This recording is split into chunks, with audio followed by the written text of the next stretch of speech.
चमार को हरिजन बना दिया। सब है ब्राह्मणों का पाखंडवाद। ये जातियों का चर्चा, ये जातियों की विषय, जबकि भारत देश के अंदर ये उल्लेखन किया जाता है और हमेशा ये उल्लेखन रहता है, लेकिन जातियों को किस प्रकार से मनुस्मृति में वर्णों को जगह दी गई और जातियों में विभाजित इंसानों को किया गया। Doctor B.R. अम्बेडकर साहब ने उस मनुस्मृति के विधान को ही लिखे हुए को जला दिया। उसके बाद अपना संविधान के नियम चालू कर दिए, जिसमें जातियों का उल्लेखन उन्होंने अपने हिसाब से पूर्ण रूप से खत्म कर दिया था। हर एक इंसान को नागरिकता दे दी थी। हर एक इंसान भारत का नागरिक है, लेकिन वो नागरिकता क्या आज भी भारत देश के अंदर है? चमार जाति को आज भी दलित कहा जाता है।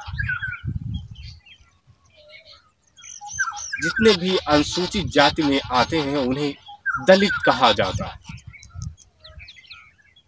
लेकिन ये दलित समाज आज भी इन ब्राह्मणों के पाखंडवाद से आज भी ये जूझता आता है। जातियों का अंकुश आज भी लगाते आते हैं। ये मैंने एक कहानी सुनाई थी पुरानी। मैंने बताया था किस प्रकार से ये चमार जाति को शूद्र और अछूत कहने लग गए। पुष्यमित्र सिंह जब सिद्धार्थ गौतम राजा से नहीं जीतता है, जब इनको हराता है, तब उसने ये गाली का शब्द उपयोग किया था कि तू सबसे बड़ा शूद्र है, अछूत है और नीच है। लेकिन पुष्यमित्र मित्र भाग गया था, लेकिन दोबारा फिर से मिल गया था तो उसे गर्दन काट दिया था। इसीलिए तो ब्राह्मणवाद बौद्ध धर्म से डरता है, काफी ज्यादा बौद्ध धर्म से डरता है, क्योंकि ये शिक्षा की मनोवर्टी पे चलता है, विज्ञान को मानने वाला है धर्म। ये किसी धर्म और किसी परमात्मा पे विश्वास नहीं रखता, किसी परमात्मा पे विश्वास नहीं रखता, हमेशा विज्ञान पे ही चलने वाला है धर्म और शिक्षा के मार्गों पे चलने वाला धर्म। यानी ये जाति जिसे आप दलित जाति कहते हैं, ये जाति हमेशा शिक्षा पे चलने वाली जाति रही है। भारत में इसका इतिहास ही एक अलग रहा है, इस जाति का इतिहास ही अलग रहा है। आप YouTube पर देखेंगे तो इस जाति का इतिहास ही अलग है। इनके पुरखों का भी इतिहास अलग है इनके। लेकिन ब्राह्मणवाद में मैं एक चीज बता देना चाहता हूं, इस ब्राह्मणवाद ने जो अपने नियम चालू किए थे वो सभी के लिए गलत थे।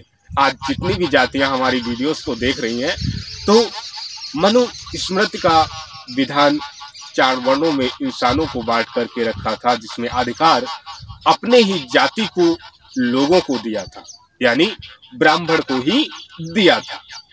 पढ़ने का अधिकार, धन रखने का अधिकार, मंदिर में पूजा पाठ करने का अधिकार, लोगों से भिक्षा लेने का अधिकार और धन लेने का अधिकार, और हमारे सामने कोई भी ऊंची आवाज में ना बात कर सके, पानी पीने का अधिकार तलक किसी जातियों को, आदर जातियों को, सब कुछ इनका ही कब्जा था, यानी ब्राह्मणों का सब कुछ इनका ही कब्जा था।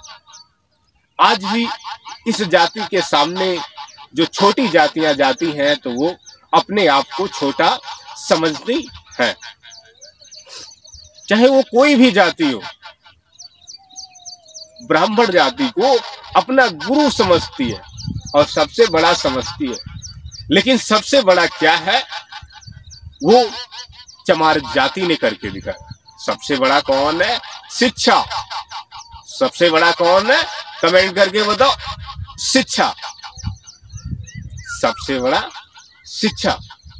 जो शिक्षा को ग्रहण करेगा वो सबसे बड़ा और सबसे महान इंसान कहलाए। इस जाति ने आज तक अपना इतिहास ही अलग रखा। इतिहासों की भी कहानी आप सुनते हैं। आज भी लोग धर्मों पे और अपने परमात्माओं पे विश्वास और आस्था रखते हैं। कहते हैं मैं विज्ञान की राहों पे चलता हूं, मैं परमात्माओं पे विश्वास नहीं रखता। लेकिन आज वो धर्मों पे चलते हैं, जातियों पे चलते हैं, धर्मों पे चलते हैं और जातियों पे चलते हैं। लेकिन जातियों को डॉक्टर बी.आर. अम्बेडकर साहब ने जो दूसरी शादी की थी सविता से, डॉक्टर सविता से, तभी डॉक्टर बी.आर. अम्बेडकर साहब ने जातियों का घृणा काफी ज्यादा बढ़ गया था। ब्राह्मण जाति ये चमार जाति की दुश्मन जाति रही है, आप जानते हैं। चमार जाति की ब्राह्मण जाति दुश्मन ही रही है। इसीलिए ब्राह्मण जाति हमेशा चमार जाति से भी डरती भी है। ब्राह्मण जाति चमार जाति से डरती भी है। चमार कोई छोटा मोटा नहीं है, क्षत्रियों का वंशज रहा।